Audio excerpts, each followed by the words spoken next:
আসসালামু আলাইকুম প্রিয় এইচএসসি 24 ব্যাচের শিক্ষার্থীরা, সবাই কেমন আছো? আশা করছি অনেক ভালো আছো।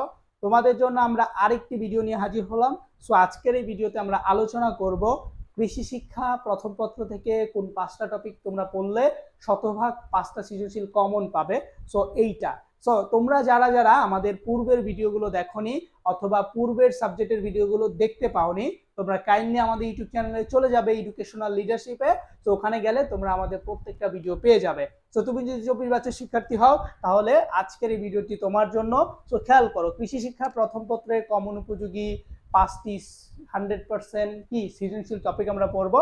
তো 1 নম্বর তোমাদের জন্য আমরা বাংলাদেশের কৃষির ক্ষেত্র এবং সেবা প্রাপ্তির যে উৎস আছে সেটা রেখেছি। তো এই দুইটা ভালো করে পড়বে।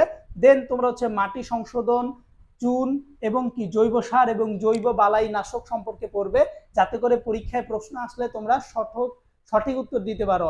এরপর তোমাদের তৃতীয় সেচ ব্যবস্থা এবং শস্য পর্যায় সম্পর্কে পড়বে, এই টপিকটা অনেক গুরুত্বপূর্ণ। দেন তোমাদের বীজ প্রক্রিয়াকরণ ও সংরক্ষণ, মাশরুম চাষ, মৌমাছি মধু সংগ্রহ, রেশম চাষ ভালো করে পড়তে হবে। দেন তোমাদের ফসল চাষ পদ্ধতি যেমন আখ আঁশ কিভাবে চাষ করা হয় এটা ভালো করে পড়তে হবে।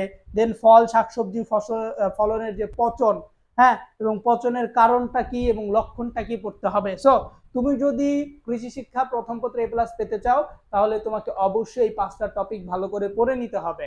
তো তুমি যদি এই 5টা টপিক এখনো না পড়ে থাকো, সুন্দর করে পড়া শুরু করে দাও। 5 দিন 6 দিন যতদিন সময় লাগে তোমার, তুমি কি করে টপিকগুলো রিডিং পড়ো, দেখবে যে তোমার 5টা সৃজনশীল তুমি 100% কমন পাবে এবং পরীক্ষায় দিয়ে আসতে পারবে এবং তোমার এ প্লাস কখনোই মিস হবে না। ঠিক আছে? সো যারা এখনো পড়ছো না তাড়াতাড়ি পড়ে ফেলো, ইনশাল্লাহ তুমি ভালো রেজাল্ট করতে পারবে। সো যারা এইরকম ভিডিও আরো চাও এবং কোন কোন সাবজেক্টের চাও কমেন্টে জানিয়ে দাও। সো ভালো থাকবে, সুস্থ থাকবে, দেখা হবে আরেকটি ভিডিওতে।